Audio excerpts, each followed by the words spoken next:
Selamat malam, selamat berjumpa kembali di channel Gubuk Bonsai, sekolah bonsai gratis. Wih, ini teman-teman, kali ini kita ada di sesi gubuk sharing.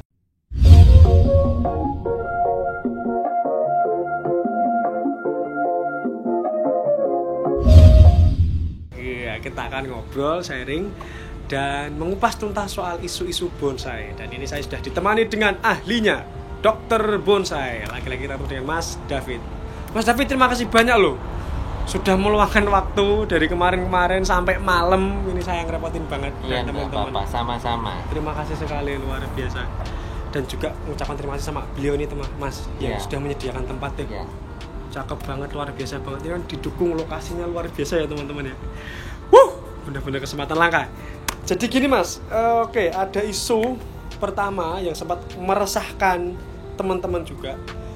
Antara pohon dongkelan dan pohon budidaya itu sebenarnya bagus yang mana? Kan jadi perdebatan itu. Gimana menurut Ya, David? masalahnya kan seringkali dalam berbonsai itu banyak kepentingan. Oh gitu ya. Banyak kepentingan, mungkin jadi kan ada orang yang kalau tidak objektif akhirnya karena dia pendongkel mungkin bisa jadi ya jelas bagus dongkelan gitu. Jadi dengan berbagai alasan itu bisa terjadi seperti itu, atau yang mungkin budidaya dengan mungkin ini tidak merusak alam. Seperti itu, atau dan lain-lain karena dia pembudidaya gitu loh. Ya, kalau saya ini kan juga pebonsai juga. Saya pikir kalau bagus mana poinnya bukan di situ. Poinnya bukan di situ. Poin yang utama adalah bonsai itu hasil akhirnya seperti apa. Oh gitu ya. Ya. Tetap finishing dan hasil akhirnya. Hasil akhirnya, walaupun budidaya, kalaupun hasil akhirnya itu kurang bagus ya tetap kurang bagus. Walaupun dongkelan, kalau kurang bagus ya tetap kurang bagus. Yang penting nanti diadu aja. Dijajarin aja pohonnya bagus mana. Nah, kalau menilai bonsai bagi saya tidak usah memikirkan pohonnya dari apa, yang penting sekarang bagus mana. Nah, walaupun misalnya pohon budidaya, itu kan orang berpikirnya usianya itu lebih muda daripada yang dongkelan. Tapi di bonsai ini bukan melihat dari tua mana, yang penting dilihat mata ini lebih tua yang mana. Nah, dilihat mata lebih indah yang mana. Nah, seperti itu ya. Jadi saya pikir yang penting hasil akhirnya. Jadi kita nggak usah mikiri prosesnya dari mana. Ya tugasnya trainer seniman bonsai itu menambahkan nilai-nilai dari bahan bonsai itu supaya kesannya alami, kesannya benar-benar natural dan indah. Ya. Jadi kadang ada yang ngomong kalau dongkelan lebih natural. Siapa bilang kalau bonsai artisnya, seniman bonsainya itu expert, dia juga bisa bikin yang natural. Meskipun dari budidaya ya Mas ya. Ya. Jadi yang terpenting itu hasil akhirnya teman-teman. Entah itu asalnya dari dongkelan ataupun dari budidaya. Ada lagi tuh Mas, misalkan antara pohon dari biji atau dari cangkokan. Ya. Tuh, ada lagi tuh kayak gitu misalnya. Ya kembali lagi ya, kalau saya pikir ya itu tadi tetap fokusnya saya hasil akhirnya bagus mana itu aja. Walaupun dari cangkokan kalau dia bisa bikin yang bagus, akarnya tetap seperti dongkelan juga.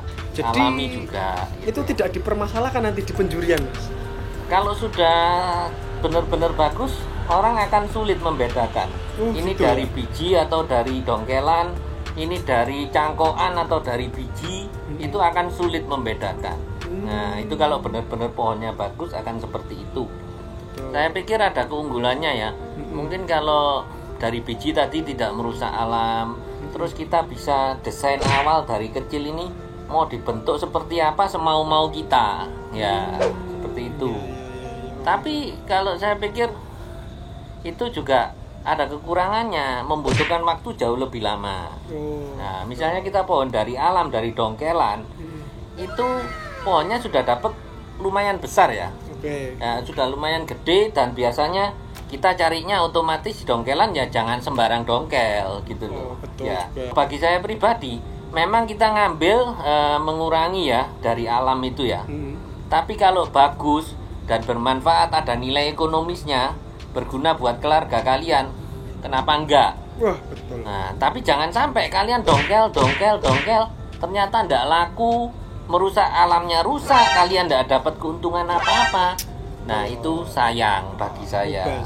Nah, harapan saya juga pendongkel juga bisa belajar ya, supaya titis kalau mele pohon itu ya. Betul. Jadi benar-benar yang sudah pohonnya nanti mati, alamnya rusak, nanti tidak bermanfaat, sayang. Gitu. Kalau saya sih tidak masalah itu bagi saya. Kenapa? Kalau dongkelan itu bagi saya itu ada kelebihan. Nah, kelebihannya apa tuh misalnya? Kelebihannya di dongkelan ini pertama jelas kita sudah dapat gedenya dulu. Waktu lebih singkat. Terus yang kedua, ada bentuk atau dasar-dasar gerak dasar tertentu yang kadang-kadang kita itu tidak terpikir ya. Oh gitu. Jadi misalnya gaya connecting itu jarang orang budidaya seperti itu. Nah, tapi bukan berarti kita tidak bisa budidaya ya. Tapi seringkali itu kita itu mikirnya ya itu aja. Kalau yang expert saya kira juga bisa bikin yang macam-macam. Terus terang kayak Santigi ya, ada keringan. Ya. Kita jarang berani pohon hidup terus dimatikan dibuat keringan. Nah, contohnya seperti itu. Kalau dari galian kan sudah ada keringannya. Dan biasanya keringannya sudah galihnya sudah keras. Nah, itu kelebihannya bahan dongkelan seperti itu. Tapi sekali lagi saya ngomong ya, bukan berarti orang yang budidaya tidak bisa membuat loh seperti dongkelan, bisa. Entah itu waktunya lama, entah bagaimana, tapi bisa. Pasti bisa. Oke, terus gini Mas, ada lagi isu yang cukup hot, itu katanya pohon bonggol dan gabungan itu unggul yang mana? Kalau pohon gabungan sama bonggol ini kembali lagi sama bonggol asli ya. Kalau bagi saya sebetulnya tetap pertama hasil akhir, tapi ini ada tapinya ya, ada yang ingin saya sampaikan lagi. Karena sering terus berdebat itu sampai apa Mas? Emosi kadang. Ya, wah tetap bagus bonggol dong. Kalau gabungan itu pertama kalau sudah menyatu ya itu bagi saya nggak apa-apa. Dan yang kedua waktu penggabungan itu juga harus ada alur-alur yang diperhatikan. Biasanya alur ini ada kehidupan yang harus tetap dipelihara. Kalau salah potong itu nanti dia bisa melorot, mati jalur dan lain-lain karena awalnya jalurnya sendiri-sendiri. Betul.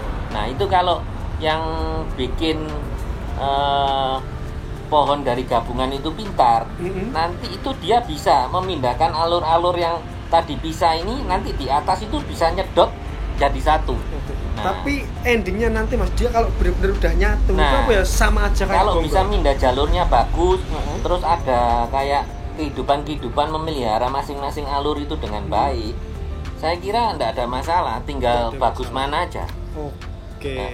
Sebab saya sudah banyak melihat itu yang dulu gabungan kelihatan karena proses bertahun-tahun, terus ada yang proses dilukai, dibikin alur baru, lama-lama juga sulit membedakan. Jadi di pameran nanti itu pun enggak gini ya, misalkan bonggol pasti deh lebih unggul dari gabungan, enggak gitu juga ya? Nah, yang penting dilihat bagus mana, simple aja bonsai. Keren. Jadi bagi teman-teman ya, kalau bonsai itu enggak usah mikirin proses, yang penting hasil akhirnya bagus mana.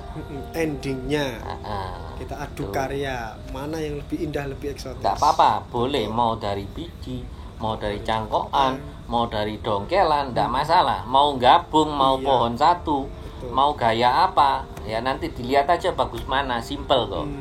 Jadi ini bukan soal mana yang benar, mana yang salah, tapi ya, endingnya. Endingnya nanti indah mana. Wah, jadi gimana ya Mas, untuk kesimpulan dan pesan buat teman-teman untuk menghadapi isu-isu dan gosip-gosip seperti ini. Kalau belum pernah mencoba, jangan terus diamini, itu aja. Iya betul ya. juga. Coba dulu baru diamini ya. Gitu. Terus juga saya juga tidak ngejudge ya. Jenis lainnya Santigi udang sama sancang itu kalah kalau di pameran enggak. Kalau kita bisa bikin yang bagus ya tetap bagus ya. Pohon jenis apapun saya pikir kalau dirawat dengan baik, bentuknya bagus, itu memerlukan konsistensi ya, terus waktu, tenaga, ya pikiran itu banyak ya. Saya kira itu tidak bisa gitu loh. Kalau sesuatu yang bagus, yang indah, yang hebat itu terus akhirnya murah, itu saya pikir nggak mungkin. Walaupun jenisnya apa gitu ya. Katakanlah sisir, seru, ya. Kayak pasarannya hilang. Tapi kalau memang bagus juga bisa laku tinggi ya. Ya, kecuali benar-benar terus sulit dipelihara banget, terus matian ya saya nggak bisa ngomong gitu loh. Nah kalau itu pun kita ada isu seperti itu ya kita coba dulu tuh apa benar gitu loh. Siap. Ya teman-teman, tuh gimana hobi bonsai ini kan asik banget ya. Kita masih sambil menikmati suasana nih teman-teman, luar biasa sekali. Malam hari habis hujan sambil nikmati bonsai. Yuk teman-teman semua yang belum hobi bonsai, mari kita ramaikan lagi bonsai Indonesia. Mari kita nikmati bonsai, kita populerkan bonsai ini tidak hanya dalam negeri tapi juga sampai luar negeri ya mas ya. Oke, sampai ketemu lagi di obrolan Gubuk Bonsai berikutnya.